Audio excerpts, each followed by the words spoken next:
Oh, it's been said a bard's life can often be a hard life, or hill and jail to rove and always move from town to town. And some folk have inquired if ever we grow tired of ranging all around the world and never settling down. But one should be a little wary of remaining stationary, 'cause comfortable is lovely, but it's not the way we grow. When life starts to unravel, pick up your pack and travel. You'll find a strange serenity in places you don't know. Wriggle-dee-dum-dee-doo-da-terry-o-dee. There's so much to see beyond the open door. It's outward bound we go. Who knows what we'll find that we've never found before. Adventures waiting further down the road. It's waiting for you further down the road.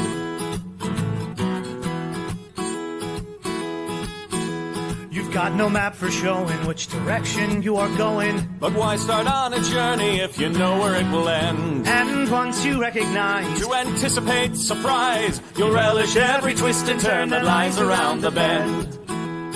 Wriggle-dee-dum-dee-doo-da-terry-o-dee-da-dee-da-dee. There's so much to see beyond the open door. It's outward bound we go. Who knows what we'll find that we've never found before. Adventures waiting further down the road. It's waiting for you further down the road.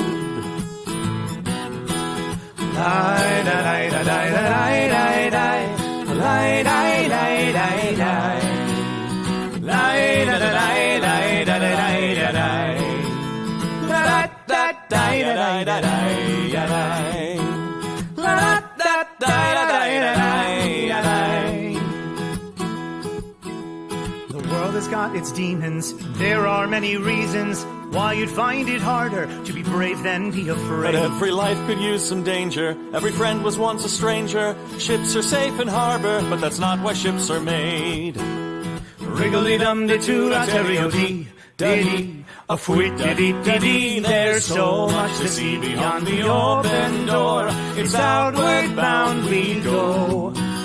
Who knows what we'll find that we've never found before. Adventures waiting further down the road. It's waiting for you further down the road.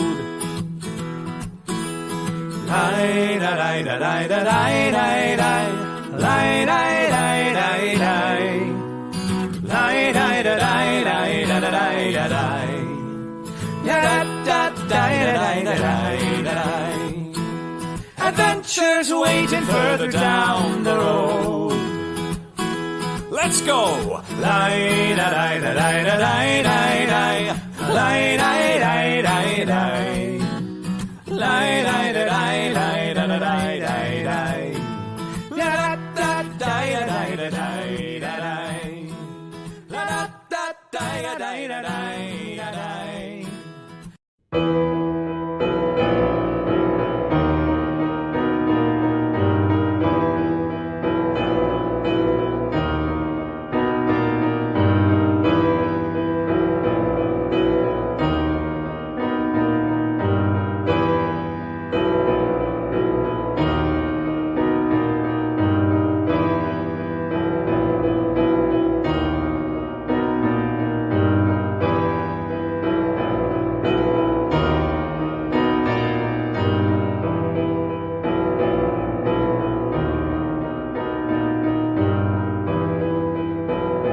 Greetings, friends, and welcome once again to Gothic Horror Gaming.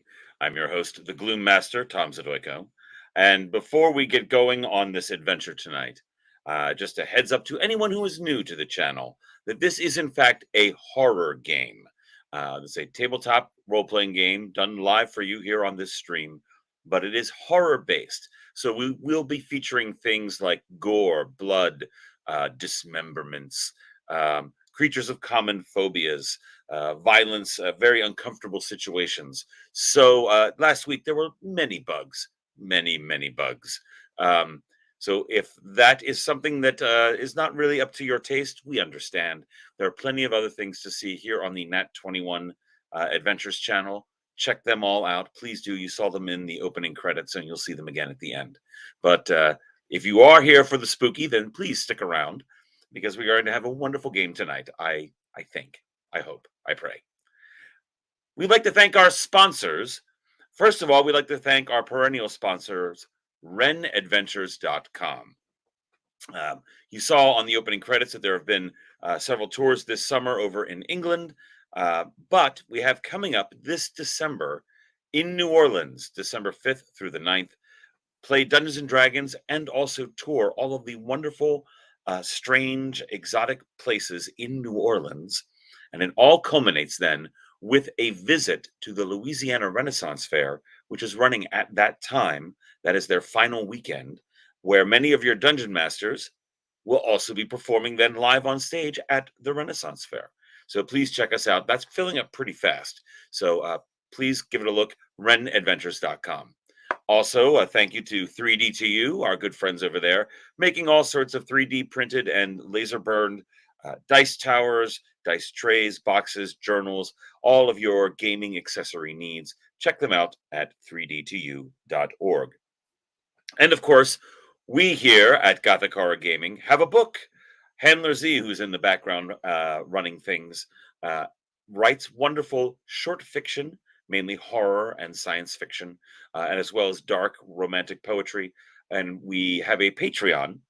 We've compiled the stories from the Patreon and released a book called Dare. It's available on Amazon as a Kindle and a paperback, and then also on Audible, where I narrate the stories and Handler Z narrates the poetry. So check that out over there.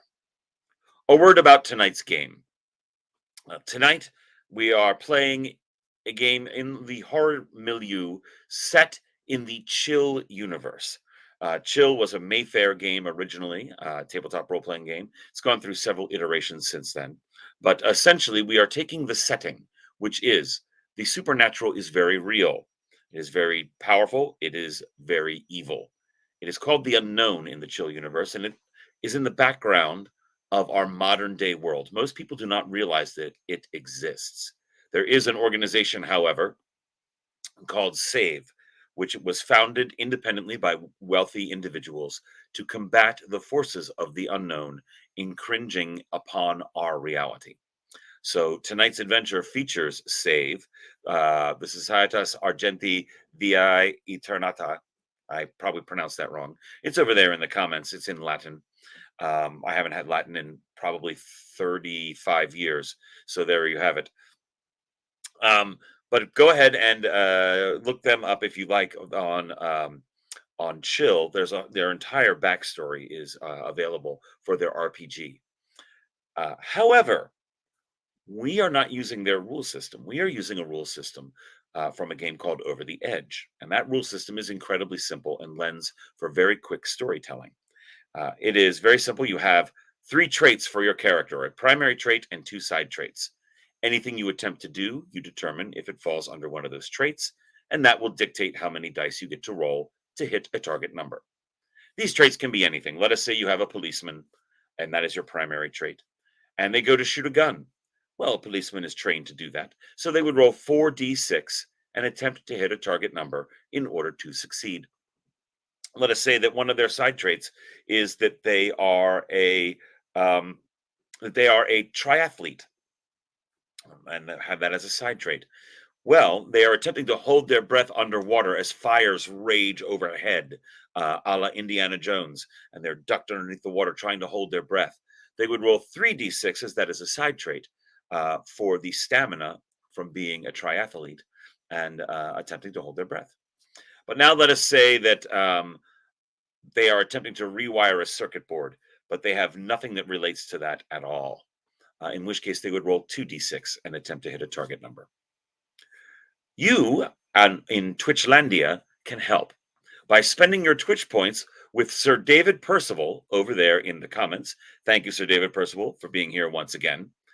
You can spend your points and get helps for our players, or for me as the game master. And what a help does, it allows the player to roll an extra die. They still only take the maximum number of dice that they would normally be allowed to use, but they get an extra one and choose. For instance, our police officer is shooting a gun. He chooses to use a help, declaring it beforehand.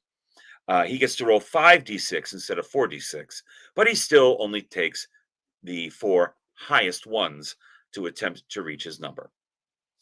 That is basically it. Those are the rules. Now then, our setting. The year is 1936. The nominal leader of SAVE, the organization fighting the unknown, Gordon Pym, has approached our players, who are experienced field agents of SAVE, and asked them to go to the Philippines and retrieve a silver key that is rumored to be on the corpse of the circumnavigator of the globe, Ferdinand Magellan. So in October of 1936, our players have made their way to the Philippine Islands looking for the corpse of that man who was slain on a beach by locals back in the year 1521. They have bounced around the islands a bit, trying to locate his body. They found the site of where he was slain, but his body was not there. Rather, they found a clay tablet. Asking some people, some university professors, they managed to translate and figure out that it is in fact been moved to an area called Tapi-Utan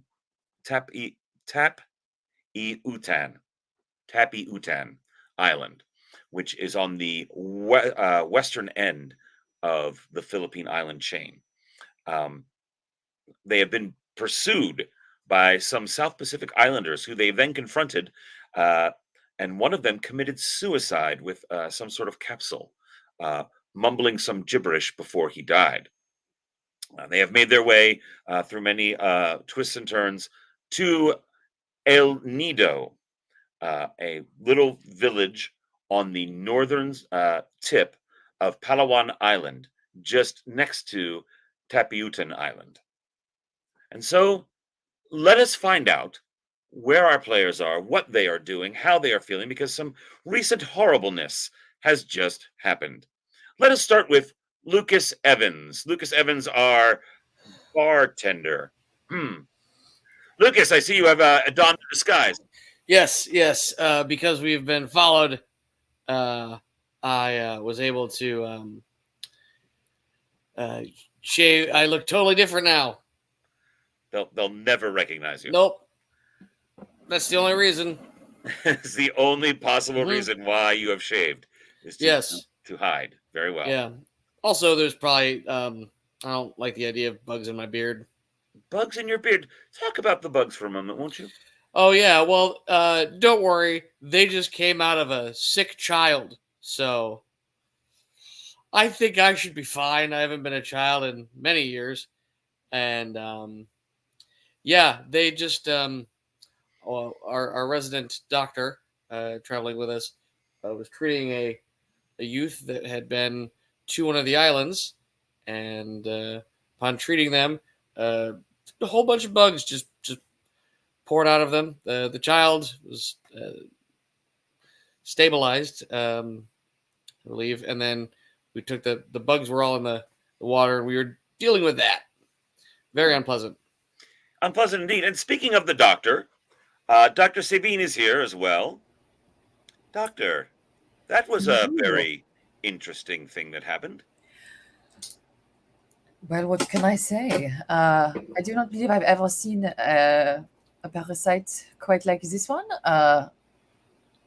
It is, I believe, the work of something that is not exactly natural in this world, as we have learned. So I've never seen so many bugs come out of a person in my life, and it was quite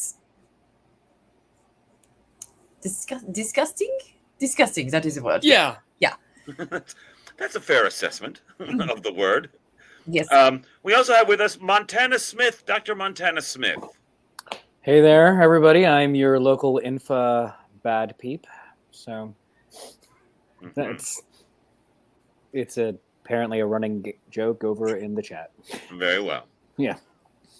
I have recently picked up the youngster with the bugs crawling out of him and run immediately into the salt water on the direction of Dr.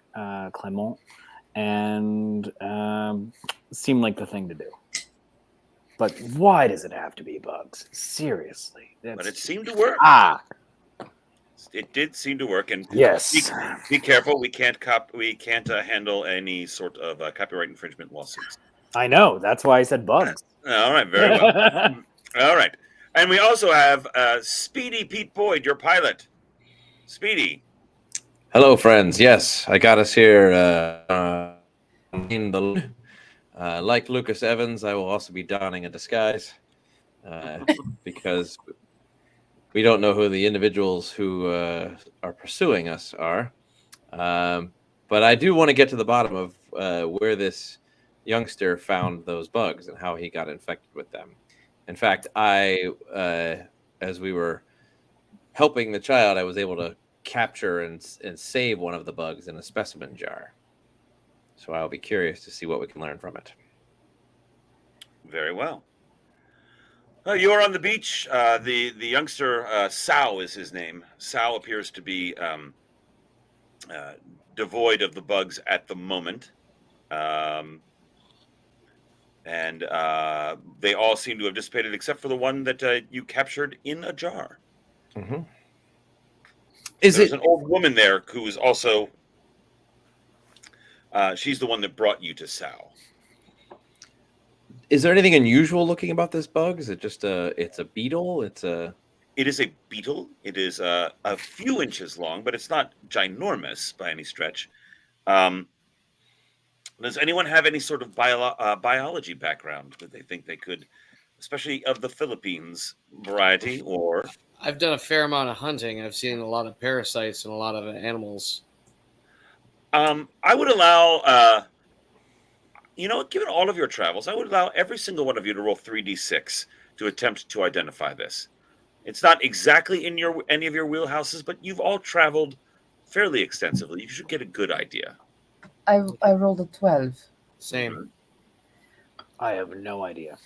Really quick question. Could I do my save knowledge? Yes. Okay. It is also 3d6. 12. Yeah. Okay. Very well. Speedy, what did you get? I did not hear. Just a 7. 7. All right. With your 12s, it appears to be an ordinary tiger beetle, indigenous to the Philippines. They usually just eat carrion. They are a type of creature that burrows into human flesh normally. I seem to remember that the woman that was with him said that this kind of thing happens when you are cursed by a... That is right. What was the word? Yeah. The word. She said it. Mamba barang. A mamba barang. A mamba barang. Dr. Sabine, you may roll for the mamba barang. Okay.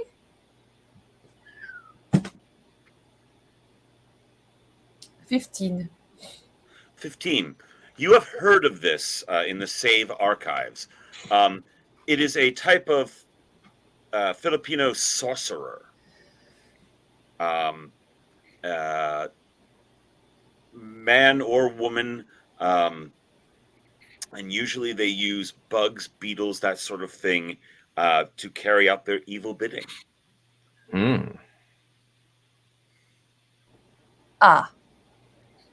Great. Well, it would seem that we have a sorcerer on our hands. Yeah, well, she said that he ran into this person. Is that right? Am I remembering correctly? This You conversation. are remembering correctly. this conversation that I had minutes ago, but for some reason it feels like almost a week. Time is a very funny thing, it is not. Yeah, so weird. So I think she said that he was, or he was. He was at a nearby island he wasn't supposed to go Yes. to, All right. which is probably where we should go. Okay. Yeah. The boy has regained consciousness, and the old woman is with him. Everybody's still sort of crowded around on the beach. We should probably speak to him. Yes. Yeah, we should find out what Absolutely. he knows, what happened. None of you speak Philippine. But the Correct. old woman speaks English. Yes. The old woman does speak English. You are correct. Fantastic. Does she? And she offers to act as a go-between. Beautiful. What would you like to know?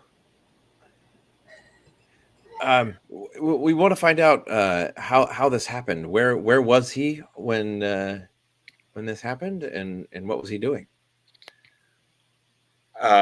She communicates with the young man briefly, and then returns back to you. He was out. He was out fishing on his outrigger, and he went out to the west. There is a small island out there that we stay away from. He thought he saw shoals of fish, and he approached the island. Let me find out more. She speaks to him again for a few more moments.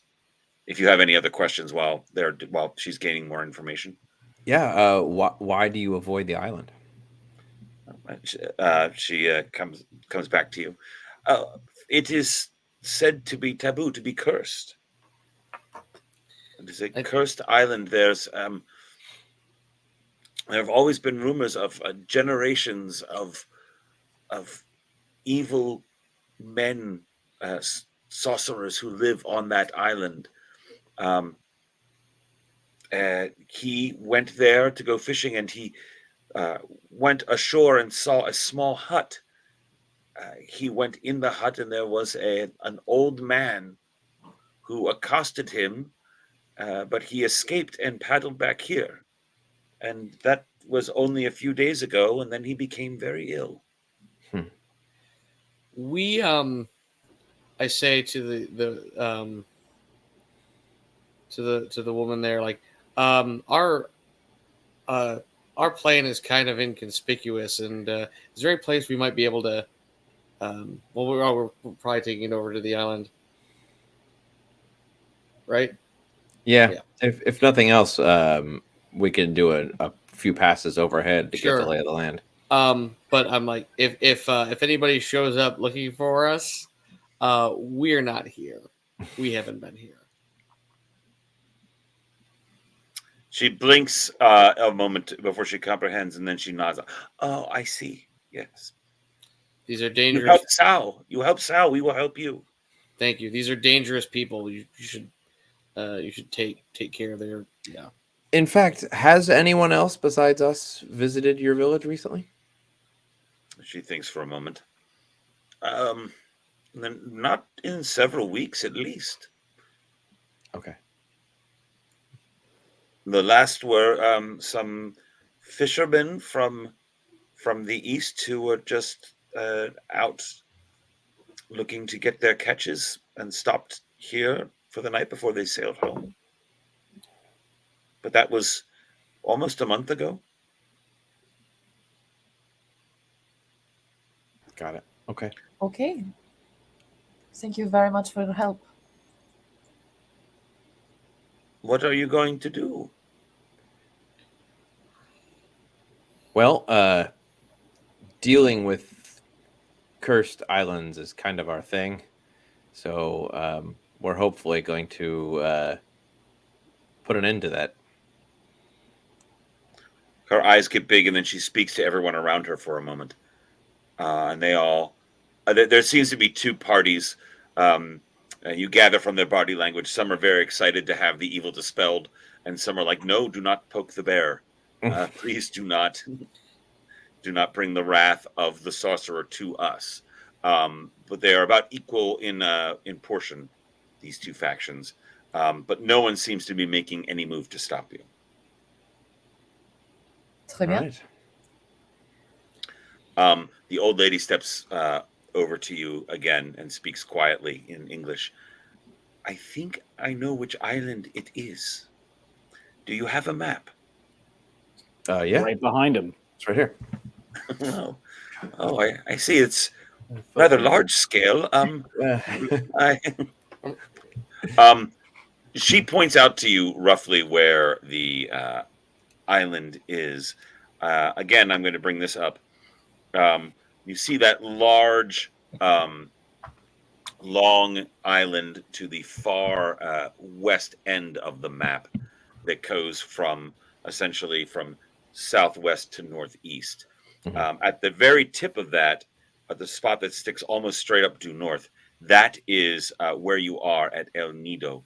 There is two small islands that are immediately to the west of that. The second one is the one she points to. If only there were letters and numbers on the corresponding map, we could. Yes, if only. If only my pointer showed up on your screen. Like it Well, does. no, but like J15, is that what we're looking at? I believe so. It is around. Those letters and numbers are very, very small. They are very, very small. They are teeny tiny. But yes, roughly there. So All right. you have a fair idea, Speedy, with your navigations and your charts. You think you know which island she's referring to. It is labeled as an uninhabited island. Okay. Well, I say we get to the loon, get airborne, do a couple passes overhead, see if we can scout it from the air for a bit before we touch down and go ashore. I like that plan. It is late afternoon at this point. Oh, should we perhaps not go at nighttime? How many hours do we have before sunset? You've got about 3, and you figure it will take you at most a half hour to fly there. Okay.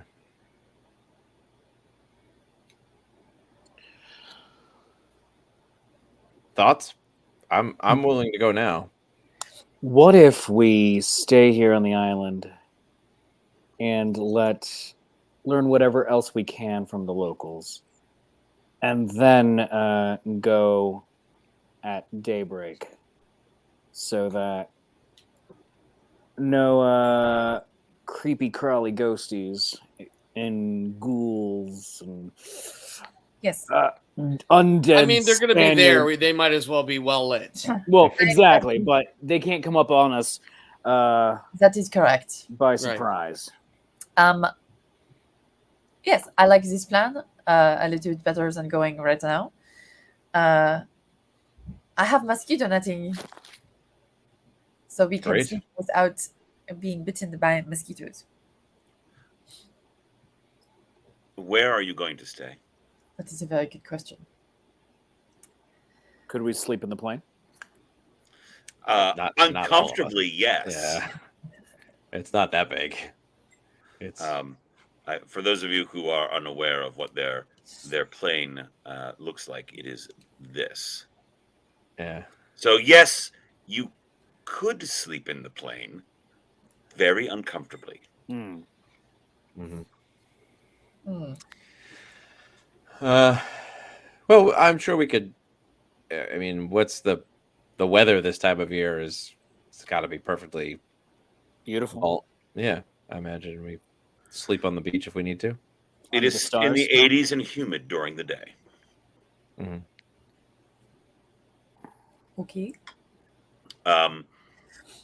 The old woman sees you milling about. Mm-hmm. Do you need help?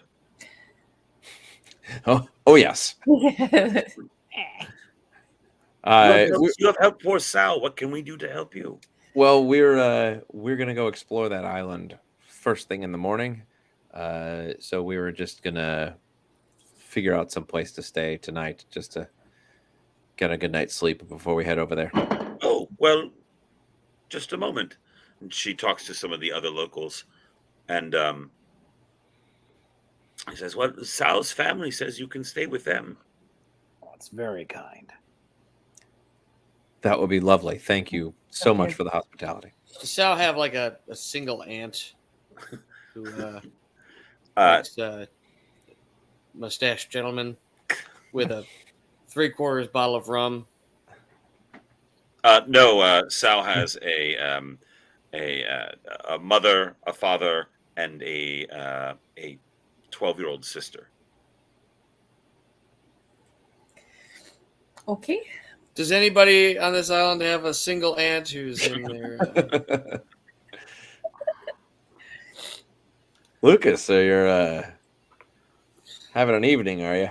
Look at that sunset. We are on the beach. This is beautiful. This is paradise, my friends.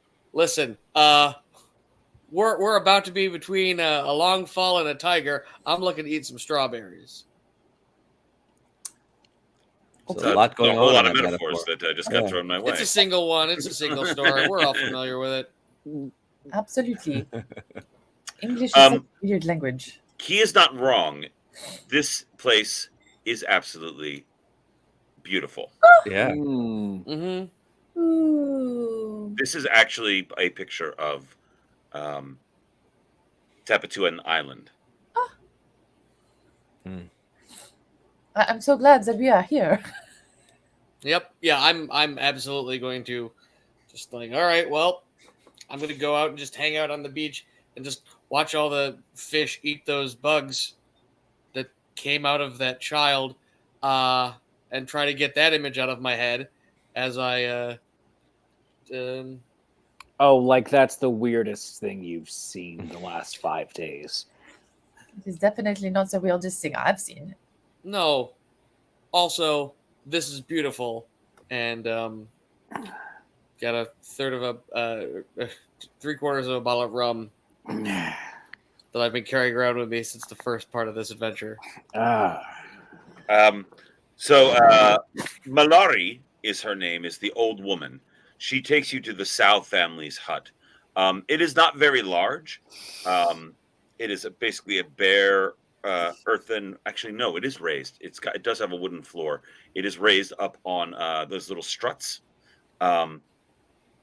It will be cramped. It is basically one giant common room, but there is a roof over your head, and the family is willing to move to the side to share the hut with you. Oh, that's not necessary. I can sleep outside. Thank you so very much, though, for your hospitality. It is greatly appreciated. Yeah, They look at you curiously. You want to sleep outside? On the beach, you know, Lucas and I can share a bottle of rum. I will take your hospitality, please. Yes, I don't want to be sleeping near the coconut crabs that I am certain inhabit this island. Whatever, you know, the ones that that weigh about 20 pounds and can devour a whole pig. That is... I do not like that. No, they're delicious. But so are we to them. I'll sleep inside. That's fine. Okay. Yeah. And I'm going to suggest we set a watch. Just if we are being pursued, I agree. I'd hate to get caught unawares in the middle of the night. Absolument. Very well.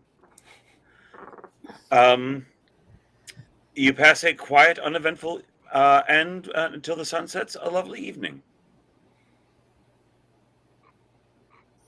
We will experience in real time. Here we are. Yeah. Yes. Watch. Yes. The evening passes. It is a little cramped, but not terribly uncomfortable. Lucas gets a little tipsy on his rum, but not very. I'm a professional. Just a little. He becomes more loquacious as the evening wears on. Is there anything that you talk about while you're waxing philosophical, Lucas? So where'd you get that plane? Oh, I was in the Navy as a pilot for a while, and I saved up, bought my own when I got out. I was hoping to start my own tour business. I have my own tour business. Didn't want to leave the islands. Huh. The Pacific is beautiful. Well, if you're ever interested in moving some cargo, light cargo, I can. We can talk. Oh, always. That's fun. A flight plan's a flight plan. Mm-hmm. If you're Did you willing to pay. serve, Speedy? Hmm? Did you serve in the war? No, I was very young when I for guess. that. A little too young for that. I see. But not long after, joined the Navy. Hmm.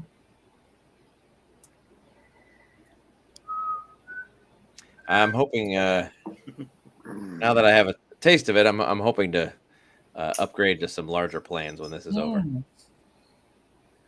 So did you guys? The Martin 130 there is nice. I appreciate that you've decorated somebody else's home. Yeah. I always take my posters with me. Yeah, I mean, you got to make it feel like home, For honestly. the night. Absolutely. Yeah.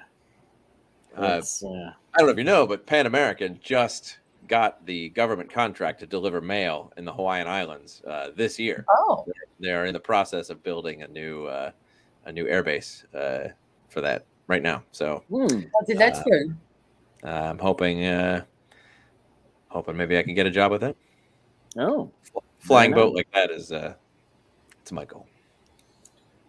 What Very about you, Doc Smith? How's your tenure going? it's all right. You know, get to come out, explore the world, go to interesting places, go teach some classes in the fall. It's a good time. Sometimes the spring semester. So I overstayed my welcome a little too long in Australia, and that's I should have been back in Pennsylvania a few weeks back for start of the fall semester, but hey, what you gonna do? Go on. When research calls. When research and world football and all of that. Yes. No, it's a pretty good life I get to lead. I mean, you're not always exploring ruins, but you're finding treasures and helping figure out how we got here. So it's always a great way to live your life. That is very admirable as well. Adding to the human story. Pass the rum, Lucas. Thank you. What about you, Doc? How long you been saving the world? Well, that's a very interesting question. I am. Well, so I was born in the Loire Valley, in the Gévaudan region. When I was very small, my parents were murdered by La Loup-Garou. It's a werewolf. And they saved me when I was very young. And they put me in boarding school when I was little, because they took a very good interest in me because they saw that I was very smart and that I had been obviously exposed when I was very young. And then I told them that I wanted to become a doctor. and they put me through medical school, and then they began training me when I was. Well, they gave me a choice. They said, "Do you want to be a save agent?" And I said yes. And so they started training me as a save agent, and then I went to medical school as well, and then I served in the war, and then I've been on very, very many missions at this point. So all my life, really. Hmm. You got a good heart, Doc. Everywhere we go, the first thing you do is help. Merci. What about you, Evans? Hmm. Oh, I You get move involved. things. I move things that need to get lost. So you pick things up and you put them down in the water. Pull other things out of the water. And something gets if something is where it doesn't need to be, we've got a place for that too. Hmm. So what do you think about the Key of Magellan? Do you think it's something that's going to have to get lost? That's why you're here? I don't know. Whenever that little whenever he shows up, I know gonna be dealing with something, and I've learned the hard way not to try to find any other souvenirs. Just move this, and opportunity will present itself. Mm. The question that I have is, Sagittarius. Fair. that makes sense. Hmm. What are we going to do with the key if we do have it? Save wants it for themselves. Yeah. I imagine they. You recall that Pym said that he would meet you back in Australia to receive it. That is correct. Yeah. Sometimes things don't always go according to plan. I mean, you're right, but if Pym wants it, we don't want this thing out there. That is very true. I trust him. I think if we can get it into his hands, he'll take it from there. Absolutely. I trust him explicitly. Really? Implicitly? Implicitly. What is the word I'm looking for? You trust him implicitly. Implicitly. Thank you. Yeah. Sorry. Well, you're telling us that you trust him, so that's pretty explicitly. There you go. With all of my words. You're explicitly telling us you trust him implicitly. I would say something, but then we would have to bleep it out. Irregardlessly, what we're going to do is we're going to find the thing. We're going to find out if that rum of yours is inflammable. I would take 5 points off that paper, just so you know. Maybe we were just going to give it to him for to borrow it for a little while, eh? What do you mean? No, I'm insulting the English language by speaking. Ah. Très bien. But you trust Pym completely? I do. I trust him with my life. Well, the evening winds down, and dawn rises, and you are ready to go.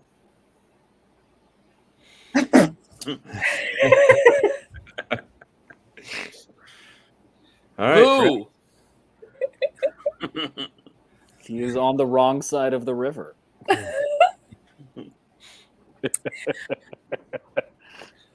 Listen. Shall we? Shall we go to the loon? All right, friends. Let's board the loon and let's take an aerial tour of this island. Let's go. What have I done to the chat to make you all hate me so much? What have I done? Seriously, shut. Please. I will start speaking French at all of you. Chat. Do you know that means cat? Yeah, that's what I was just like when you said seriously shut the, I'm like, oh. Are you talking to the cat in the room now? Oui. Very well. You take off and you fly. It is really only about 20 miles away. Great. It is you pass several other small islands, but you end up at the Tapahutan Island. And as I previously had shown, it looks a little something like this. There is a narrow strait between Matinlock Island to the south and Tapahutan Island to the north. But all of the rock, it's very that jagged volcanic rock jutting up out, covered in vegetation, with the occasional little cove of sandy beach here and there. As you're flying overhead, you're scouting out. Speedy, what are you attempting to do as you're giving a flyover? Low enough that we could see details. Yeah, not dangerously low, but low enough we can see as many details as we can. Like 100, 200 feet, something like that? Yeah. Okay. And you're just going to circumnavigate the island, go around it once? If we could, is the island small enough that we can see the whole thing from above it? Or do we need the to, island is about 2 miles long and about a mile wide, but irregularly shaped. Okay. So you could see the whole thing, but you'd have to get up pretty high to see it all in one panorama. All right. So yeah, maybe we do a loop, a lap around it, and then There's also they had some of said the there was a wider hut, spots. so maybe we keep our eyes open for that. Yes. And Sal was fishing, so he must have seen it from the shore. Yeah.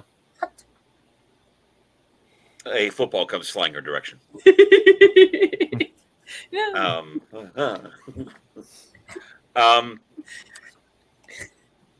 Everybody, give me a spotting roll, if you would. Spotting roll. Can I use observation? Piloting? Can I use piloting for that? Oh, I think I am sleeping. Well, My eyes are very closed. I've been droning in that pilot voice, and it probably put you to sleep. We'll be cruising at an altitude of approximately 200 feet as we make a circle around the island. just vocal fry right into the microphone. Note that we're just a hut on the shore. I rolled an 18 with my piloting check. Speedy, you find it. You find you see. You're used to the islands. You're used to how these places are set up and the general topography that repeats itself over the islands in general. And you do find a sandy cove on the eastern side that's sort of tucked in, and just in from a small sand beach that is probably only about 50 yards long and probably only about 20 yards deep, the sand beach itself. Up right at the edge of how those mountains, not even mountains, but those large hills, you see how they kind of sheer go up. Like Cliffs. right at the base of that sand area, there is a hut that is sitting there, tucked into the foliage. A cat has found its way on your plane. Oh yeah, that's it's common practice to keep a cat on board a plane like this. Oh, see, that is why I cannot see anything. I am too worried about the kid. Every It train keeps has a the- llama. I don't know if you guys knew that. Yeah, it keeps the rat population under control. It's smart. Mm.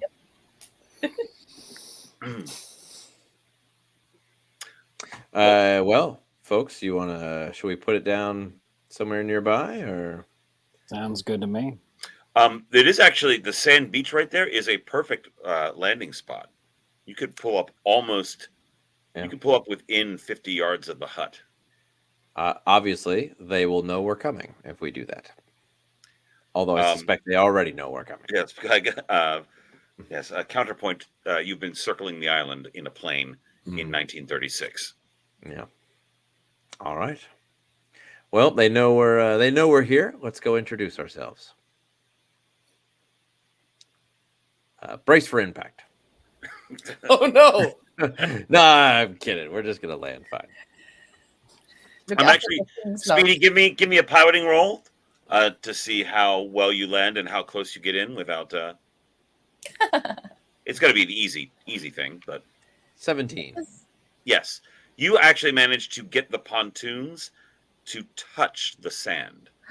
You'll be able to step virtually onto dry land. Great. Oh mon Dieu. Merci. Didn't want you chance. to get your shoes wet, Doc. Oh, I appreciate that. They are from Paris. Let's go introduce ourselves. Okay. All right.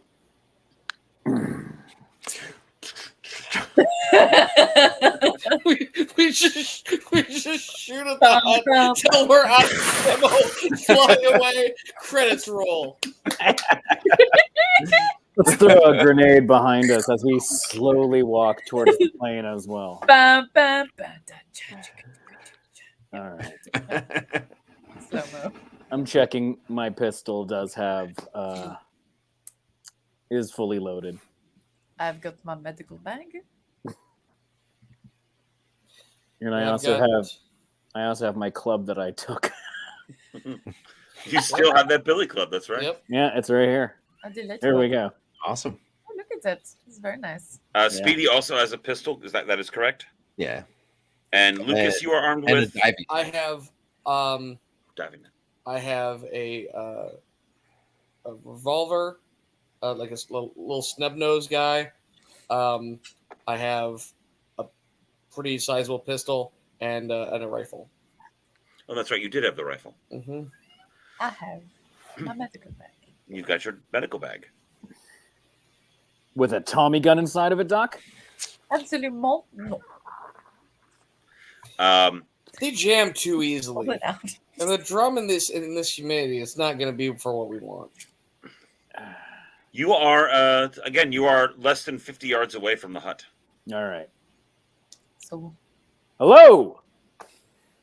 Your voice echoes off the side of the basalt hillside.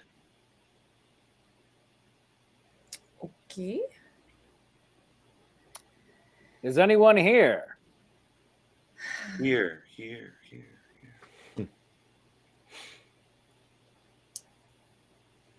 I'm going to make a perception roll on the island. Just what else is there? Any wildlife or whatever? Like every island we come to, like last one had sharks, or not the last one, the first one. Go ahead. Give me a roll. That is a 13.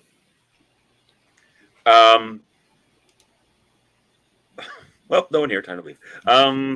Yeah. Things seem normal.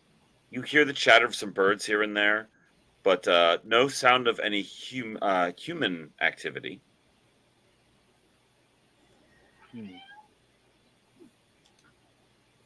Shall we try to go into the hut? Yes. Yeah, I'm going to at least walk around it. It's the hard word for me to say. Hut. Hut. It's not tough. Hut. You just got to commit to that H at the beginning. Yeah. Just push it out. Another football comes flying out of frame. Stop saying hut.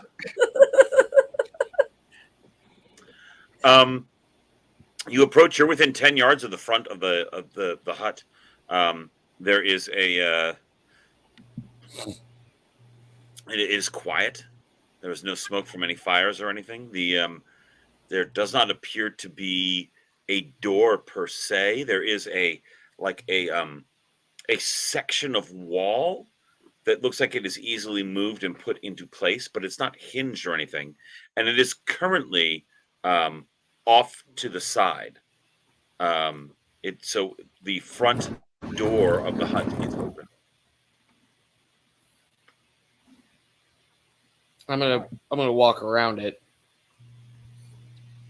The back of it is almost up against a sheer basalt face. Uh-oh. But walking around the edge of it, give me a perception. Just a 10. Nothing appears unusual, or it's a hut in the woods on an island in the Pacific. Do you think it leads into the mountain? I will also do a perception check. Go ahead. You're all walking. You're basically sort of walking around the perimeter of this building. All right. I have a 12. Yeah, it's a hut. It's a hut. It's fairly well constructed. It's been here a while. Should we go into the hut? You We haven't should- gone in yet. Yeah, we should certainly take a peek. Okay. Knock, the knock. The door is open. Well, door, such as it is off to the side. Mhm. Just you can see from outside looking in that there appears to be some very simple furniture inside. There's a little fire pit inside that is cold and not smoking that you can tell. There looks to be like a little bamboo box in the back corner that like functions. It looks like maybe it functions as a chest or a dresser. Okay. This is what you see from looking from outside into the doorway. All right.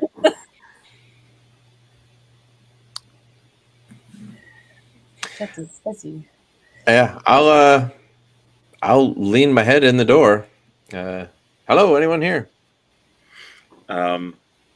Sticking your head in, you don't see. You basically, your body is outside of the hut. Is what you're telling me? You're just sticking your head in, looking around. Yeah. Yep. You don't see anybody.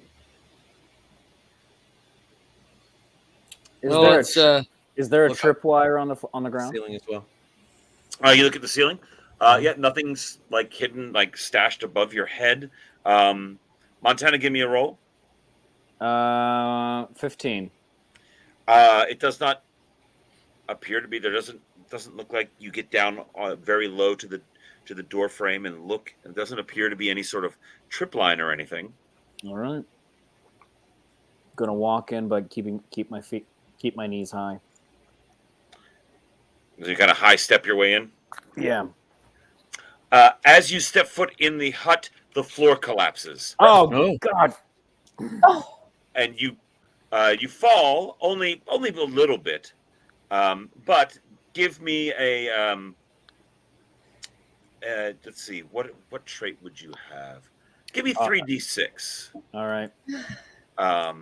Your main trait is avoid punji, right? Well, we're about to find out if it is. All right. I rolled a 15. You manage to catch yourself before you fall. In fact, into a punji pit that is below you. The wood floor was essentially balsa. And as you stepped through, your foot began to go through. You managed to grab onto the side of the hut and look down. And it's not a very far drop. It's only about 3 feet. But there are sharpened bamboo points at the bottom. Definitely trapped. Yeah, I grab Montana and pull him back from the edge. Yep. I would like to go and see. I want to see the spiky things. All right. They're right there. Are they? How fascinating! So is it the whole floor? No, it is just a section right by the front door. As you check things and push around the edges, it is basically just the doorway and only about 2 feet deep into it. Something that would be easily avoidable if you knew it was there. Yeah. You could pretty much give a little hop over it, coming in and out of the place. All right. Are there any big rocks around? I mean, yes. I want to see if the rest of the floor is also trapped. Oh, I see. Yes. So you want to throw some things on the floor. Yes. You find some rocks from the beach and manage to throw them into the hut. Nothing further seems to occur. Okay. Shall we try again to go in, avoiding the hole in the floor? Yep. Yes, let us go. Take a poke around. You manage to get in without much difficulty. Now that you know the hole is there, you're in the one-room hut. Is there anything here that is of note? Most of it seems to be made out of bamboo and palm. You said There's a bed, a was small like a- table, chair, a There's like a chest. chest for storing things. Mhm. Yeah. I'll take a look at that. I'll open it with like the end of my knife, like kind of. I don't know if it's a lid or a drawer situation. It's a lid. There's a lid. You manage to flip the lid open. It is not locked or latched in any way. There's not much in there. Just silver key, maybe. No, there does not, strangely enough, happen to be a silver key in there. Well, You may all give me perception-ish rolls. Montana, you can use your archaeology for this. Finally. All right. Let's go. Mm. Oh, very nice. An 11. 21. 12. 7. Very good. Speedy, you're busy examining your knife, making sure that there was not any poison or anything on it. Mhm. There was not. But Montana, what did you get? You said 21. 21. You've seen looted tombs before. This is not a tomb. This is someone's private chest, but there are some odds and ends in the bottom. If you had to guess, somebody scooped up everything out of here in a hurry, but missed a couple of small items. What are those items? You see, there's a small Zippo lighter. All right. There is a ball of twine. There are two little bamboo. They're joints of bamboo, the sections of bamboo that have been turned into a container. There are two of those that are tied shut with some independent twine as well. But it looks like everything else was grabbed. There was probably more in here with that archaeology roll. More was grabbed in here and taken in a hurry out of here. So there was a smash and grab. Or someone else was coming and they went to their secondary hiding place. Never got to the secondary location. Do we have any? Is there any indication that there is a trail to follow? You haven't really looked for that. Is there, since we are basically backed up against the mountain, is there any indication of some sort of a hidden passage from the hut into the mountain? You know, I'm going to say with your 21 that you rolled, no, there does not appear to be. All right. Things are gone and we're at a dead end. Okay. Well, let's go outside and see. Like, if they left, let's see if there's any trail of, like, if we can pick up any trail or anything. It's a good idea. Can I look in the little bamboo box? Yeah, they're Roll tied button? shut with just a simple bow with the twine. All right. So I open that up real quick. A beetle flies out at your face Ah, Jesus. and then flies off and leaves. Was that the same beetle that was in the poor boy's body? Yes, it was a tiger beetle. Tiger beetle. I do not like that, but I guess it's not terribly surprising. No, but if it was in a container, we can assume that this is a clue for us. I mean, probably. I go back outside and start to do up the look for tracks or All right, go ahead. anything. I got a 14. 14. There is a relatively worn trail that looks like it goes off, weaves into the jagged basalt peaks, and goes up and over the island's hump. Yeah, it looks like we're heading up there. All right. There's another container that is unopened. I go outside first to open this one up. Are you just going to open it, or? I'm gonna hold it at arm's length Uh-huh. and open it. Very well. A beetle flies out All right. and flies away. Saw that one coming. Is there nothing else in the hut? Not really. As I said, Other there than was that key. Yes, a strangely untarnished, shining silver key just sitting there. Oh, You know. that's great. It's got a, Oh, museum what- placard that says Ferdinand Magellan's key. Yep, you Right. missed, Yeah, you missed yeah, but the everybody most spectacular fireworks display. Oh, man. A beautiful speech by a very apologetic Magellan. Yeah, it was. Super. Yeah, we think so much better of him now. Yeah. Also, but also there's a trail going up and around So we should follow the up the trail, rock, yes? so, yeah. There was a parade. Up over the trail. Yes. Shall we? Very well. Let's go. You begin following the trail. Did you say shall we or sherry? I said, shall we? Ah, Sherry.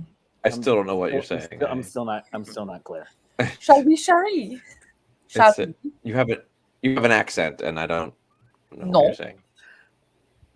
You have an accent. Fair. All right.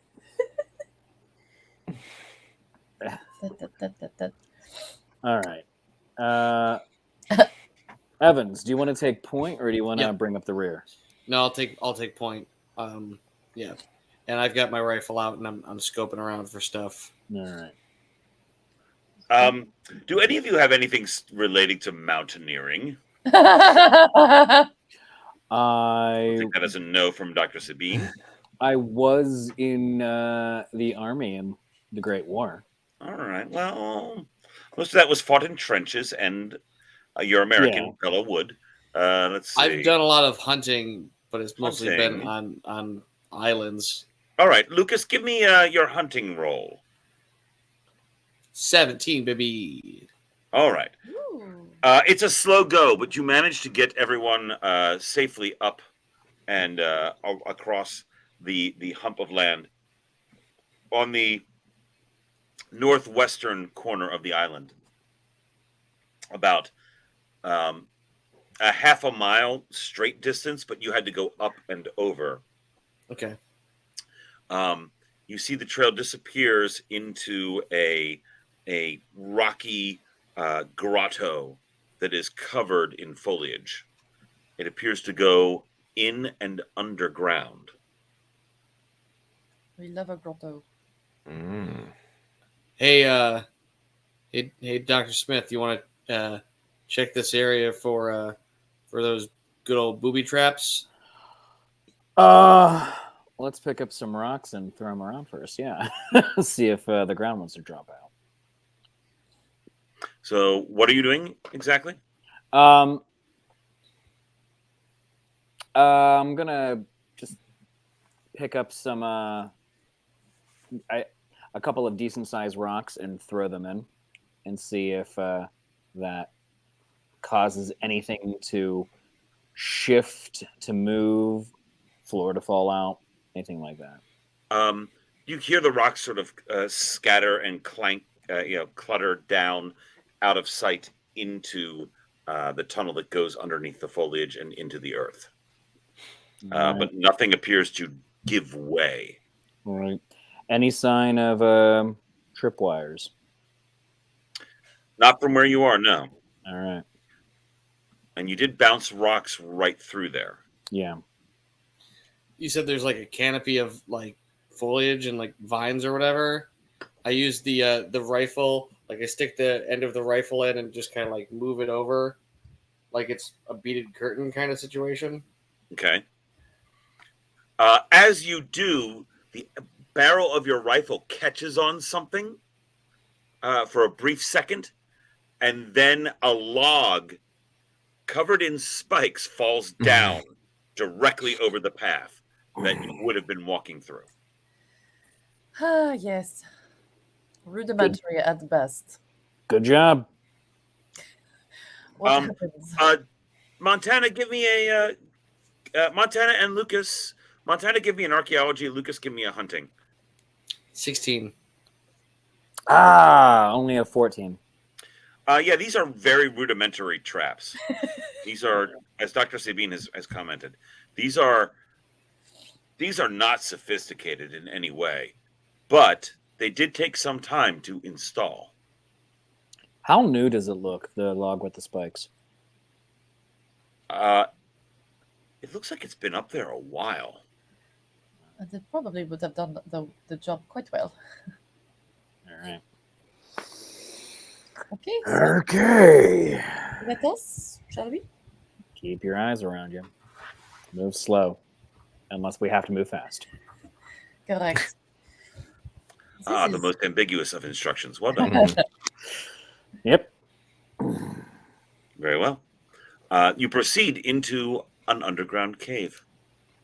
It is very similar to Bukalat Cave that you were in before. I will show this again. Only there's more foliage inside this one. And it is slightly larger, but this gives you a rough idea of what it looks like. It is lush. The path comes down into that. The tide is out at the moment, so the sand, that water area on the floor is actually just damp sand at this point. Be careful for quicksand. How high does it look like the water gets when it comes in? It probably comes up a good 3 feet. Okay. Not terrible. Okay. Is there anything that we can see in this cave similarly to the other one? You're stopping at the entrance, I assume, and you are looking down in Yes. and not just blundering wildly into it. Everyone give me a perception. I do not think we are a very blundery crew. 10. Oh. 6. I have not gotten above a 12 today, I swear. 12. I've rolled many 7s, and I've added another one to the batch. We all think we're very, very safe. You do not see anything. There is a lump in the middle that looks like it's maybe not rock. And as you're sitting there, a very pungent odor catches your nostrils. It becomes almost overwhelming as the wind shifts and the air starts to come out of the cavern toward you. It smells of human offal, human feces. Oh, the dead professor was here too. Someone certainly has died. Or something. Does it smell like death, or is it just No, it does not smell like death. It smells like excrement. excrement? Okay. So this is someone's toilet. It's all piled up in the middle. What's above the pile? The basalt ceiling of the cavern is pretty much above there. Looking up, you don't see any bats or anything like that. If that's what you're looking for. Is there a shaft? I was looking for an opening, like if it's somebody's dropping their business down a hole. No, there is not an opening directly above it. So it's just a big pile of shit. All right. Well, I mean, should we just? What else is there to do except for go forward? Yeah, give it a wide berth. Exactly. So you sort of spread out a little bit around it, is what you're saying? Yes. This isn't going to be the worst episode of Double Dare in the world, is it? Where we all have to just reach in there looking for the silver key. Oh. Remember Slumdog Millionaire when they? Oh. Does anybody else just yes. remember Jurassic Park when, I guess. when she's in there? Fear factor. Anyway, so yes, we're going to skirting around it. I believe is what we're doing. It's in the middle. Great. It's just a bit. Who wants to be a millionaire? Ooh. Poo poo. Ooh. Okay, so do we see anything moving? Perhaps is there anything that's going on? Is there just smelling gross? That seems to be the only thing in the cave that you can see at the moment. There's a like little alcoves tucked in the side where there are crevices, but the center, it looks, as you get closer and start examining, even from from a slight distance, this is very deliberate. As a hunter who has tracked things from scat, Yes. I want to make a roll to indicate like if this is reminding me of anything in Sure, go ahead. particular. Yeah. What is the excrement from? if nothing 13. else? 13. This is human excrement. And it is old and new. Montana Smith, give me an archaeology roll. All right. I'm going to use a help. I'm going to use a help on this. Oh yeah, too. what are our helps? I have not seen him. Ah, yes. Sir David, if we could get the helps real quick. There we go. Thank you. Okay. 23 with my help. Ooh. This is the accumulation of hundreds of years of human feces. Not a lot at a time, but over a long period of time. And there appears to be something underneath. Great. All Right. right. When you say underneath, like there's a structure, there's a There is something that is shaped not like the rock underneath. But is it shaped like, maybe? I had a joke. He's not going to say key. He's not going to say key shape. Oh, it's bigger than a key. Yeah. Okay, so All right. I pull out my billy club. All right. And I push. I'm going to push a little bit. All right. Only the uppermost layer is fresh. Down underneath, it is dry and caked on. Eventually, you hit something harder and solid. You notice there are flies that have started to buzz around you. There's a small little dung beetles everywhere that are starting to come out as you prod this and release the aroma, and they start to just mill about the edges. They are small. They're not the tiger beetles. They're small little things. But as you poke until you hear something metallic. Okay. All right. So careful. It could be something rather dangerous. I take my sleeve and I push and wipe away. It is foul and disgusting, but you do manage to dislodge, and out rolls a head-sized object. It is a skull in a rusty helmet. rolls out. Montana, give me a archaeology roll. 21. I've been doing well in the archaeology, not perception, but archaeology. Yeah. It is very Spanish styled, Mauryan helmet that this head is in. Something else gets left behind as the head rolls aside. The head itself, it looks like there are sharp sticks driven into the eye sockets and the nostrils. Old sticks driven in there. It looks like there might be like strange symbols etched on the bone with something. But left behind, you see a tarnished chain that disappears into the pile of muck. All right, friends. We might have our friend Fergie here. Is there? I take my stick and I see if I can get the chain. We don't have to poo in a bag and then weigh it out for the. Do we? You pull on the chain, and out comes a tarnished silver key. All right.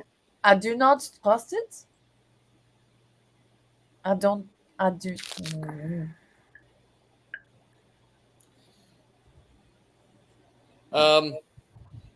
Let's make sure that shitty head's back in the thing, and then we can just go. I think this is Ferdinand. Yep. And they've been coming here year after year to dump on his head. To poop on his head. Yep. This was too easy. Yeah. Yep. You hear an anguished cry from the corner. Good. And I need you all to roll initiative. Yeah. Oh, for the love of God. 10. 12.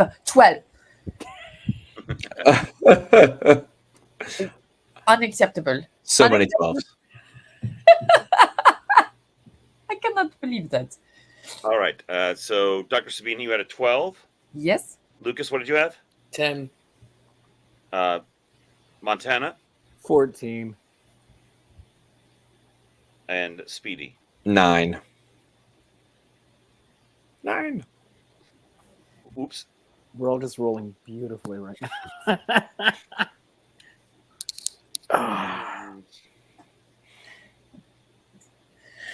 All right. You hear something. You hear a language. It's a human speaking. Shouts out something in what you have now at this point been able to identify as the Philippine language, though none of you speak it. But it does end in a word you do recognize that is Spanish. And it ends with a spit. Obviously, someone is very upset. What was the Spanish word? Oh, no. The Philippine word for Spanish. Oh, okay. The native word for Spanish. And it spits. And then you smell an acrid smoke, like some strange incense has been set on fire. Montana, what do you do? I push the skull back into the pile. Very well. You kick it back in? Yep. Very well. You kick the skull back into the pile. And I put the key in my pocket. And very well. You pocket the key. Yes. That's going to affect your laundry bill later. Dr. Sabine. I would like to see if I can identify from where this screeching is coming from? Go ahead. Let us see. If I roll a 12, I swear to God. 13. All right. The northeast corner of the room. It's over there. There's a narrow alcove in the dark over there. Okay. You locate that that's where the sound came from and the smoke. In fact, can kind of see a little reddish smoke coming from that area. Okay. I'm going to use a cloth to... Cover your face. Yes. Very well. Lucas. I point my rifle over into that general direction, and aim. All right. You're looking to see if you can get a bead on anything. Mm-hmm. Very well. Speedy. Doc Sabine is headed towards that corner. No, Doc Sabine just pointed it out and then covered her face. I will start heading to that corner. Probably covering my mouth with my arm best as I can. Start trying to get a closer look. See what it is. As you come around a little, yes. Oh, with the gun drawn. Gun drawn. All right. As you come around the corner, a wizened old man is behind a rocky outcropping. He's got a little clay pot with this acrid smoke burning out of it.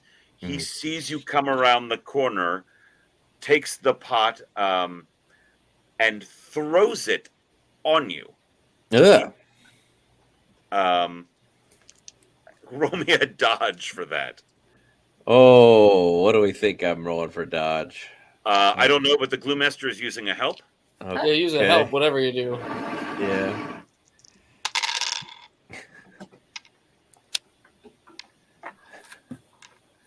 I sure do. I guess I'm just rolling 2 dice plus a help. All right. Well, guys, it's been a fun game. I'll take my 5. Oh. Very well. The pot bumps into you, and its contents kind of spill on you. The clay pot falls to the ground and kind of shatters, and it's just a slightly smoldering, a quick, and it's out. And it doesn't smell like awful or anything. You're just definitely not cursed, if that's what you're thinking.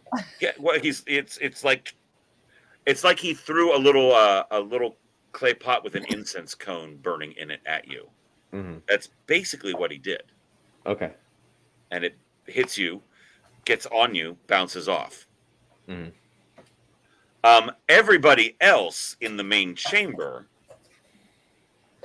sees the feces rise and form around the skull and in the helmet.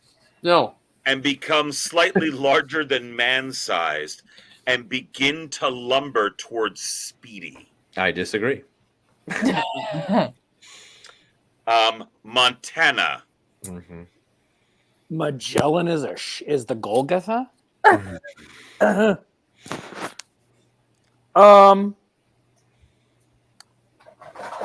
Hey, pull my pistol and shoot.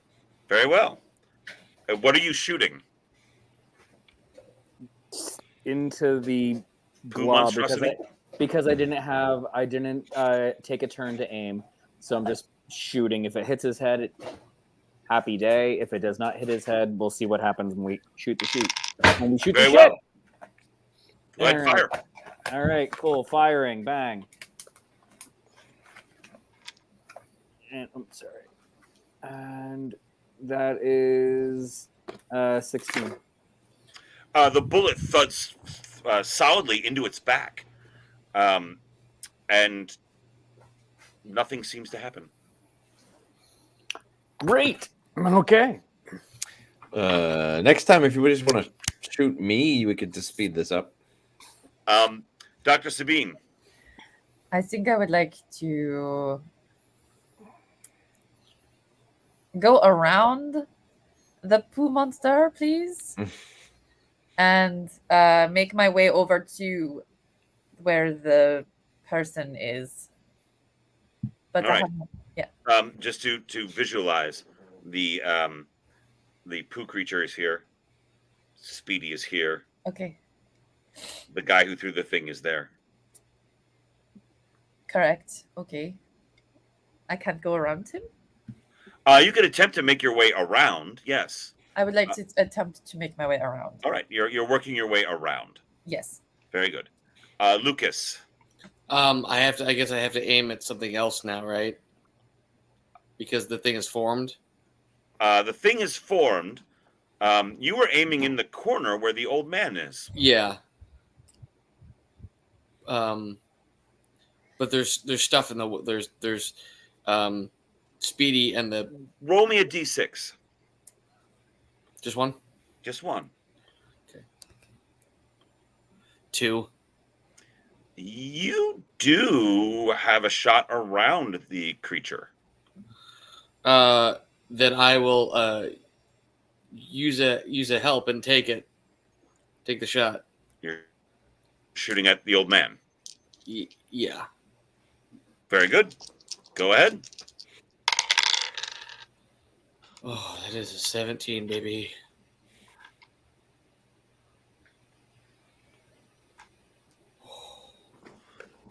$16.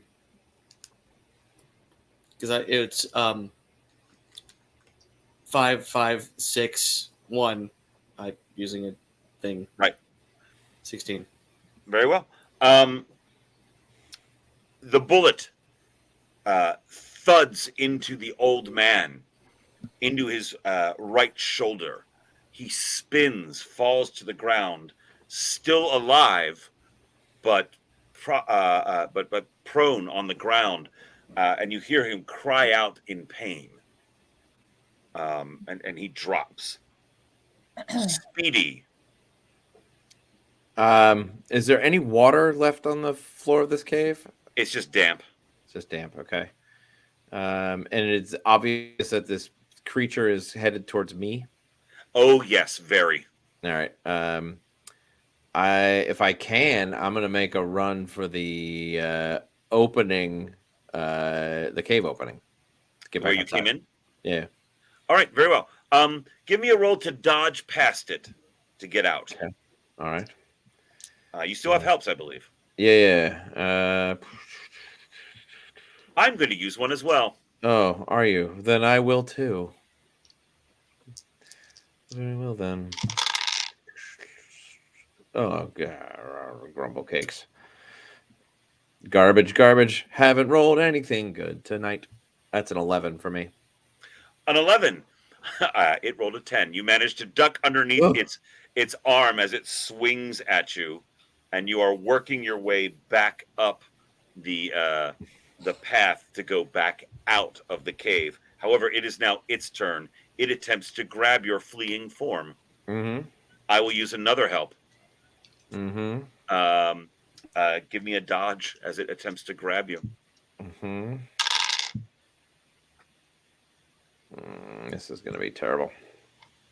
9. It grabs your ankle as you go past and flings you off to the side. Yeah. Smack into the basalt for 5 points of damage. Ouch. And I imagine just kind of crumpled to the floor for a bit. Yes. Ow. You're pretty sure you cracked a rib on that one. Mm-hmm. That was very not good. Oh. Did I recover hit points from the spear stabbing I took earlier? No, you did not. Even with the medical attention I received? You would have gotten 1 back. 1? Yes. How many hit points do you have left? 5? Oh, okay. Speedy is very injured. Yeah. All right. Montana. All right. I run. So the monster. So Speedy is against a wall. Yes. the monster is in the path to get out. At the Correct. Because it turned to pursue Speedy, who was trying to get away. Grabbed him, threw him back into the room, essentially.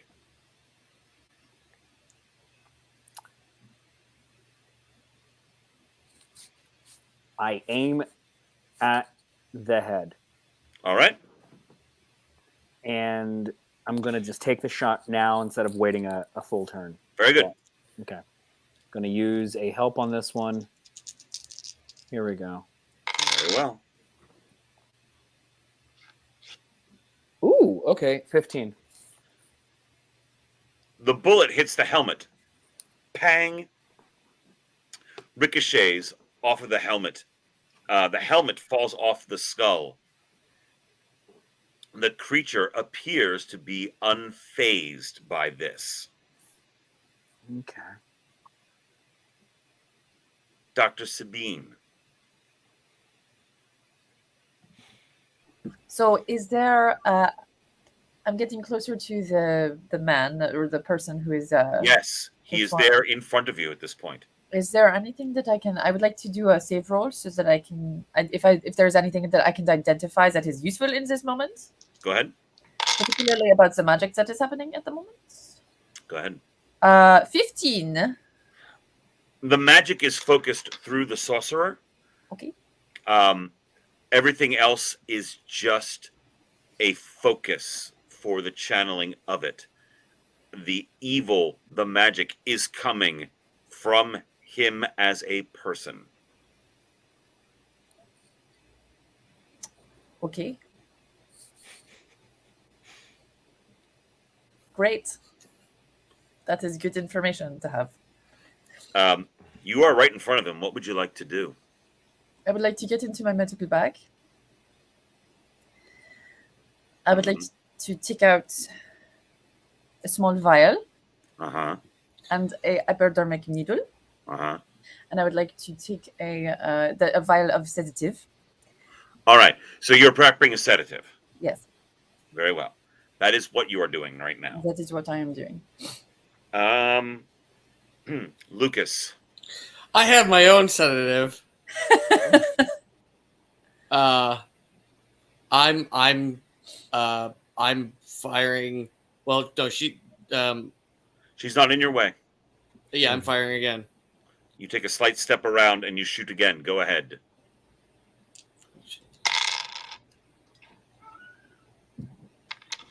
That is an 11. The bullet leaves the barrel of your rifle as the old man begins to sit up, words forming on his lips as the bullet then enters his left eye and exits out the back. Dr. Sabine is sprayed in fluids and bits of bone as the old man's head explodes like a overripe cantaloupe and he falls to the ground. As he does, the creature falls to the ground as well into an inordinate pile. We are out of time. Okay. I go to Speedy. How you doing, pal? Not great. Hey, let's go.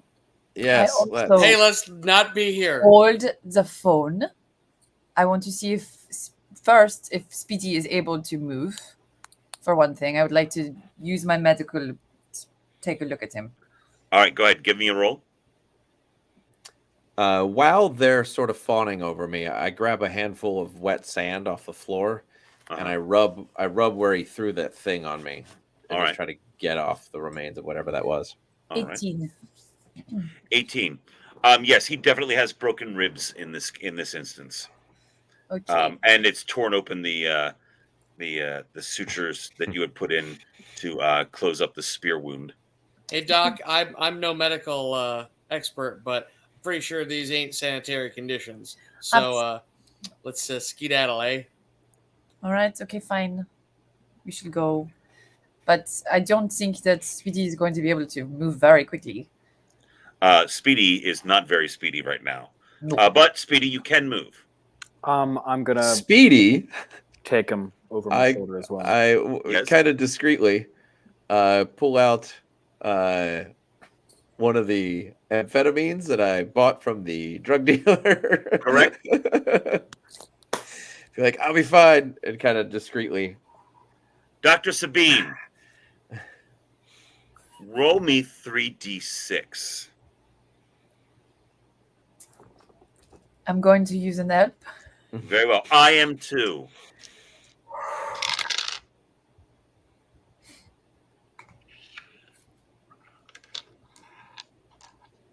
Yes.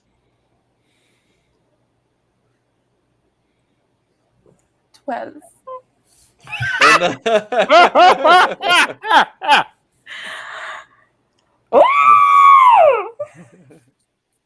Dr. Sabine, Yes? you really want one. I mean, really want one. Speedy? Hmm. What was that you just took? Oh, I picked this up back in Manila. May I have one, please? Yeah, let's do it. And hand them out. I just want to be able to keep going. I got to fly the plane. Yes, Dr. Sabine, it does affect you like that. Lucas, Montana, you notice that Dr. Sabine is very entranced by this. Okay. Speedy, you're up on your feet. Yeah. Okay. Let's get out of here. Sooner the better.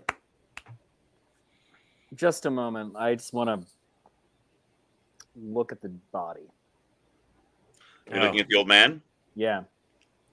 He's an old man. He is dressed in very simple, plain sarong, sandals. There are ornamentations on his neck, but they all appear to be handmade. And they all appear to be very, very old.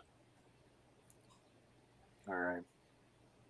He thought we were Spanish. He thought we were the Spaniards, I think. Yeah.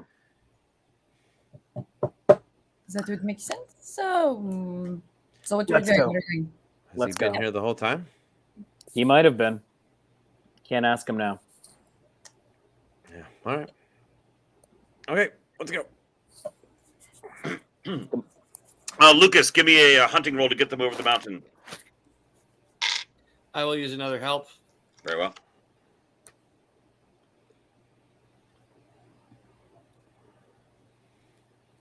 That's just an 11. 11. It's rough. It takes you a while. You get there, but Speedy is very in a lot of pain. The amphetamines don't necessarily help with pain. No. So, Speedy, it hurts a lot. Yeah. Dr. Sabine, you feel great.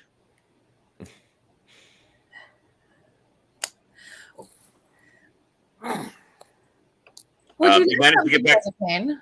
What's that? Would you like something for the pain, Speedy? Yeah. Uh, Yes, please. I give him a little bit of morphine. All right. Just a little bit. Just like I'm sure that goes great with amphetamines. Upper and a downer. What can go don't wrong? worry about it. You're not I'll going find to you. do anything. Guys. Judy Garland is summoned. I don't care. I don't care. You have the silver key. I don't care. Let's go. You eventually make your way back to the plane. Mhm. You help Speedy in. The plane turns over. Where are you going?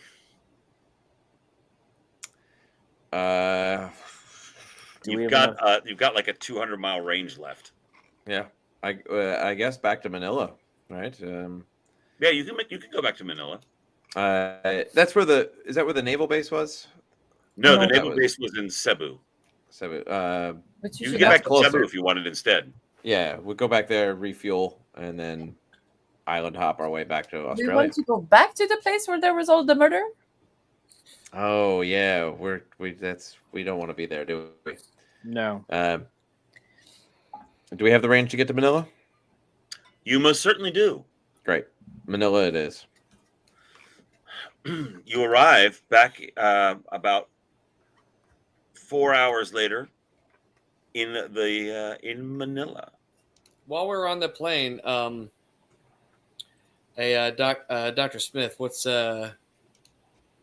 so this key? What's going on with it? All right. Anything you see on there? Rolling some archaeology here. All right. Let's see. Oh, I rolled a 17. It is inscribed in a language that you have never seen before. So it's not Spanish, not Portuguese. None of Not that. even that primitive Philippine language that was on the clay tablet. None of the above. And there's no sign. There's no indication of what it might be. Of like, it's ancient Indo-European. Nothing like that. You can't place it as either European, Asiatic, Indian, and nothing analogous. Not Mycenaean, not Mayan, not Incan, nothing. But it's obviously a language. It is a very deliberate series of inscriptions on it. Okay.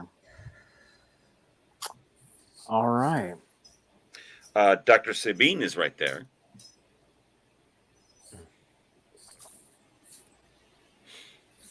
Want to look at it? Okay, Give me your save roll. I would take that one. Let's see. 11. Yeah, you don't recognize it, but it certainly seems occult in nature. Once we land, do you have a preferred way of getting a hold of Pim? You seem to be a lot on better terms with him than a lot of us. He just shows up. Pim did say to meet him in Darwin, In Darwin, yes. which is where you started. Yeah. I would imagine that I would have access to. There would be in my book, in my library, in my journals, about this particular language. Well, you don't have anything with you that tells you what this is. Right. If you've not seen it before either, you just know that it is definitely probably some occult language. Okay. So why did Magellan have it? Why were they trying hard to keep it? That's a very good question. Speedy, you think he thought we were the Spanish? Well, he said something about the Spanish as right before he attacked us, right? So maybe he was reanimating Magellan in order to try to continue to take revenge on the Spanish with Magellan's. Or they hated the Spanish. Well, they hated Magellan. They had cursed him to be there. So maybe he was responsible for keeping Magellan there in some way. This was a punishment for Magellan. I can't think of any worse punishment than what we just saw. Yeah.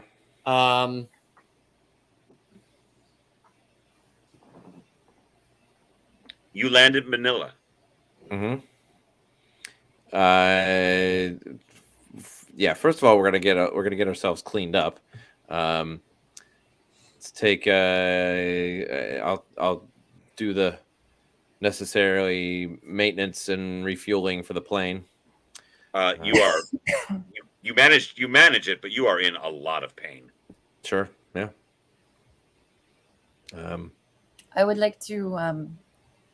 see if there's anything that I can do to splint it or hold it in place. I mean, there's not really much you can do about a cracked rib, but is there anything that I can help You alleviate? can bind his chest. Yeah, Yeah, wrap it. wrap it. Like to wrap it. And I would like to restitch his All right, wound. give me a doctor roll. Is this taking place over like we have time to go get ourselves literally cleaned up because we were in very absolutely filthy conditions? Yeah, yeah. Okay. As I assumed before you got on the plane, you are at the ocean, that you probably Yeah. tried to get most of it off of you. Mhm. Yes. I rolled a 19. 19. You bind him up pretty good. Speedy can move around. It's still very painful, but you are managing to get done what you need to get done. Okay. Is there any way that we can assist him with his? He's just making sure the plane is refueled for the next day. Okay. Yeah. You can make it from Manila to Darwin. Oh, great. It is a distance of, I think you have to stop once. Mhm. You do. You do have to stop once at Papua New Guinea, but yes. Actually, at Manado, which I think is where you stopped on the way up. Yeah, I'm sure I'm familiar enough with the area to know who's going to have the. Yeah, there's a place in the Indonesia where you can stop on the way. Great. Is there anything you'd like to do while you're in Manila? Very well. You make your way. This is back- the hey, keep a low profile. After all of that, this is the lowest of profile. Yeah. You get back to Darwin in the evening of the next day. Please don't say it's the wrong key. Please don't say it's the wrong key. Oh. Once you land, where would you like to go? Well, I've got a place that might be. Yeah, you want to? The Let wharf me take rack? it to my. Yeah, let me take it to my bar. Let's go there. Yeah. That's where you all met. Mm-hmm. Great. You arrive at the Wharf Rat in Darwin. It is after hours. The gentleman that you had working the bar is busy cleaning up when he sees you come in. Says, "Oh, Mr. Evans, you're back." Yep. Any excitement to report? No, you've only been gone, a couple days. Everything's been fine. Shall I leave you to it then, sir? Yeah. Well, I'll lock up. You can take the rest of the night off. Yes, sir. I'll see you tomorrow. Good to have you back. And he walks out the door. The four of you are in the Wharf Rat. You have a silver key. About 15 minutes as you settle in, I assume Lucas pours everybody a drink. Oh yeah. You hear a slight knock at the door. Man, that guy's good. How does he do it? I'd get up and get it, but I got it. ow. It's my place. Sure enough, there's a nondescript man in a gray suit braying at the temples. It's Pim. He's standing at the door. I heard you had arrived. Bonjour, Monsieur Pim. Greetings. It is good to see you all. We all made it. This is wonderful. Perfect. Yes. May I come in? Please. Oh, very good. He looks around and kind of closes the door behind him. I lock it. Oh, very good. I'm glad that you are all well. But Mr. Boyd, are you all right? I've been better. Oh my goodness. Doctor, is he going to be okay? He will be fine. He just needs to take time to recover. He kind of looks at you for a moment and says, "Doctor, are you going to be okay?" Yes, of course. I will take you at your word. we weren't as discreet as I would have liked us to be. We were followed. We were able to deal with some of it.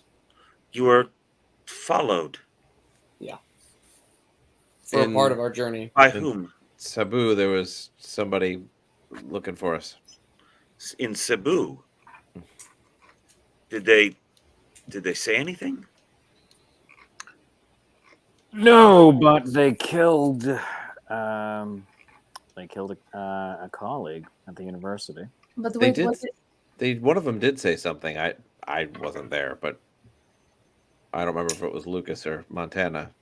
The man who bit the. The cyanide. Yes. Yeah. They bit a cyanide capsule. He Yeah. seems a bit taken aback. I tried to. Did they say anything? He shouted something in Tagalog. Do you remember anything at all? Do I remember what it was? Bloom Master. Very well. Roll me 3d6. Cool. You can use the help if you want. I will. I remember what he said. 13. Very well, Speedy. Remind him what he said. The important part that I caught was Nyarlathotep. Pim goes actually gray at that and takes a step back. He was following you.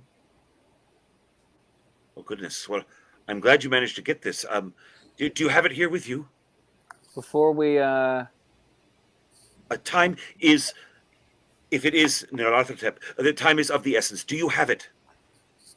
what is that? Do you have the key man? I will answer it once you tell me what he said. Nyarlathotep, the crawling chaos, the key man. You have never seen Pim get upset. He is frantic. Give him the key. Give him the He key holds right out now. his hand. Le clé, He maintenant. snatches the key from you, reaches into his coat, pulls out a small wooden box, puts the key into the box, turns the lock, sets the box down, takes the key and goes, fire. Do you have fire? Of course I do. Yeah, Zipper. More, a stove, quickly. Yeah, well, we've got a barbecue pit out back. Let's go. Quickly, start it. Yep. He grabs a pot as he runs by, throws the key in it, and the moment it starts to get hot, he melts the key and then breathes a sigh of relief. Oh, that's done. Did not realize it was so close. Oh. Any You have done us- explanations, Pim? You have done the world a great service. That box will never be opened now. And the human race can continue. He sighs.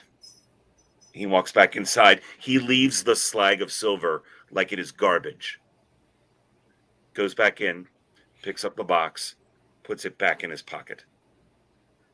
Oh. Now So that box will never be opened. So he locked it, or I don't. Yeah, He I'm confused. locked it. Okay. So what He is it, locked it Pandora? and destroyed the key. So what is it, Pandora's box? There are some things that mortal minds should not know. These things sometimes become legends. You have done very well, and I thank you. The world, unknowing as it is, thanks you for what you have done. But I must go now and deal with the rest of this. I do not think they will pursue you at this point. If you see them, though, please do let me know. We will do what we can if the agents of the crawling chaos do come again. Thank you. Just the crawling chaos. He turns and he walks out. Normally. And that is where we shall end our adventure for this evening. We all survived. Hooray. Indeed. Ladies and gentlemen, thank you so much for joining us here for Gothic Horror Gaming. I am your host, the Gloom Master. there's a lot to unpack here, I'm sure, that people would like to talk about. But just to give you a heads up, next week we are going to do a wrap-up session, if you will, an Ask Me Anything kind of thing. I will be on next Wednesday. My players are welcome to join if they are available, and we will talk about the game. We will talk about gaming in general, all sorts of things. So please feel free to tune back in next Wednesday. We will not be running an actual game, but we will be unpacking the game we just did, plus any other questions that you guys might have at home. So please tune in for that next week. But before we say goodbye, let's meet our players. First of all, we have Lucas Evans. Hello. I'm Steve O'Dockerson, and yeah, you can find me at hobthetroll.bandcamp.com. That's hobthetroll.bandcamp.com.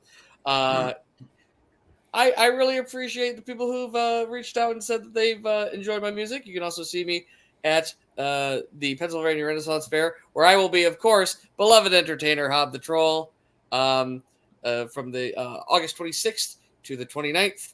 The reason Hob is not there this weekend, it is Fairy and Fae weekend, and all of his exes are there. So that makes sense. Makes perfect sense. Yeah, perfect sense. It happens. We also have with us Dr. Sabine. Hello, I'm Katie Hauser. I am a member of Cheese Treasure.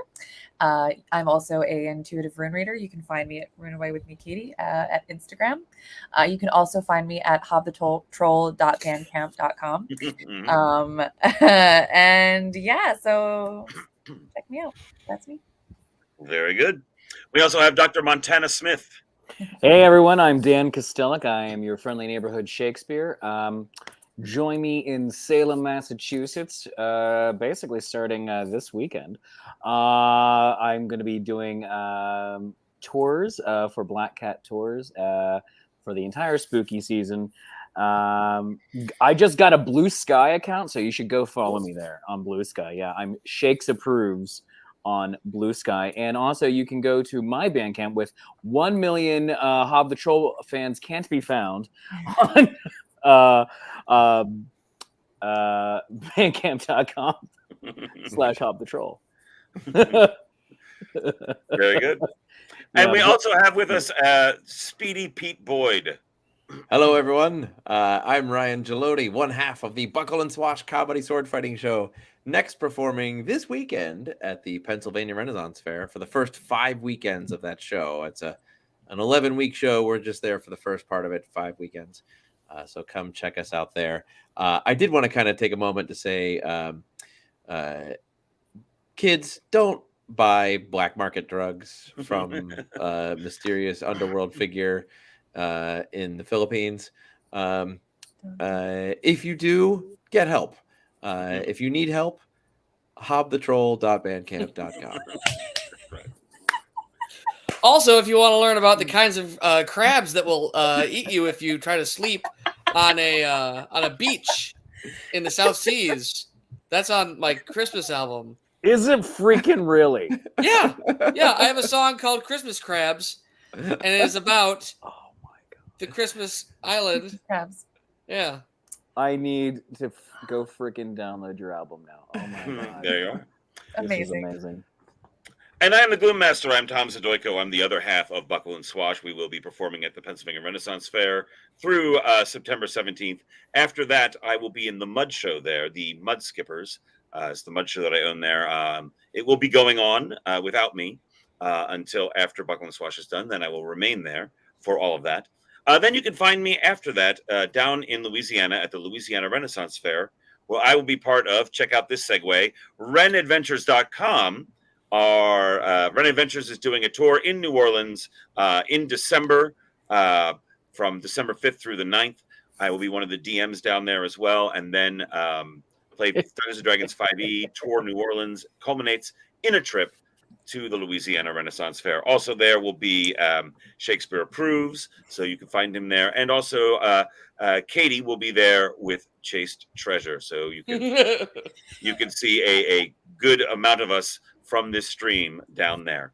We also like to thank 3DTU, 3DTU.org, our friends who make all sorts of gaming accessories, dice towers, dice trays, dice boxes, journals, all sorts of stuff. Check them out, 3DTU.org. And also the Handler Z in the background and myself. We have a book out as part of our Patreon. Our Patreon is Quill and Quote. You can sign up for there. We will send you a short fiction and poetry written by Handler Z, Melissa Lee in the background there. And then I do the narrations for the audio versions of it. We do have a book on Audible and as paperback and Kindle on Amazon. Check it out. Yes, Handler Z has been putting up a bunch of new stuff on our Patreon. So now is actually a really great time to join. So feel free to do that. You do have to type it in all the way, though, because of the material. You do have to put in /Quill and Quote. Otherwise, you will not find us on Patreon because it's considered adult material. Otherwise, you'll get sent to hobthetroll.bandcamp.com. Hobthetroll.bandcamp.com. That's right. Friends, thank you. Thank you so much. Thank you guys for playing with me and going through this weird adventure that we just had. And we're going to, like I said, do like a wrap-up session next week and talk about it. And then I'm going to start up another one once I see if my players are available after that. I would love to bring these characters back for our very next adventure. But let me see who's available from you guys. And we'll talk about that this week and figure it out. So, friends, tune us in next week. Check us out on the Discord. You can see it all on the side over there. Patreon Saints have games. If you're a member of Nat 21 Adventures, check all of that out there. Thank you very much, everyone, and have a lovely evening. Yep.